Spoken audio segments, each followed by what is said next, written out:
Ein bärenstarkes Bärenmammi. Der kleine Spatz, frecher Schnabel, ist gewiss schon ein paar Mal am Bärurs auf dem Rücken hingern und vorgestolziert, für ihn zu wecken. Aber der hat einfach nicht erwachen, verschwiegen dann aufstehen.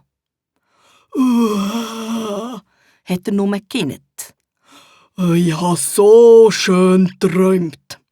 Warte einen Moment und lass mich noch ein bisschen die Augen zu haben. Vielleicht kommt er ja zurück mit Traum.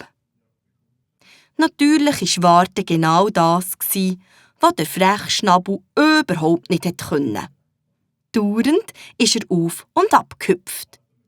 Schieb, Papi, ist er schon da? Was hast du geträumt? Hey, und bin ich auch in deinem Traum inne? Hat der freche Schnabel drauf losgeschädert, so dass für weiter zu träumen keine Chance mehr war.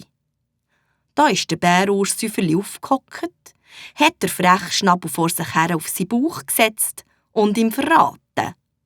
Also, das war der allerschönste Traum, den ich je hatte. Lass gut zu. An einem Ort, hier ganz in der Nähe vom Bärengraben, hat es einen extra Park für die Bären gegeben. Dort konnten die Bären zusammen viel weiter herumspringen und viel besser im Wasser herumgangeln als sonst nirgends. Und an diesem Ort, mit kräftigen Bäumen und saftigen Wiesen, hat auch eine wunderschöne, stolze Bärenfrau mit ihrem Bärenbub gewohnt. Die Bigi, so hat die Bärenfrau geheissen, hat im Fall die allerbesten Honigschnitte streichen, die man sich überhaupt vorstellen kann. Und Beijeli Ping-Pong, das hat die mit ihren Tatzen so gut spielen, dass sie sogar einmal an eine Weltmeisterschaft in ein anderes Land hätte gehen können. Aber sie ist nicht gegangen. Sie hat ihren Gil, der Benji, nicht alleine lassen. Natürlich hat der Benji von all dem nichts gewusst. Aber dass er ein bärenstarkes Bärenmammi hatte, das hat er auch sonst gemerkt. Gleich hat ihm etwas gefehlt. Ein regelrechter Bärenpapi hat er sich gewünscht. Einen, der ihn wuscht, wie das nur ein Papi kann. Der mit ihm auf dem Bauch liegt und eisenbähnelt oder schuttet.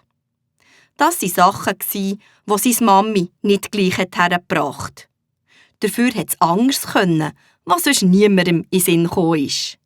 Denkt die allerbesten Kletterwettkämpfe oder Verklepferlis oder Anschleicherlis.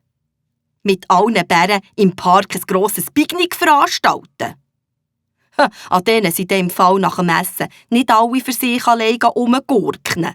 Nein, dort mussten sich vor dem Dessert alle Bären an den Tatzen nehmen und einen Kreis machen.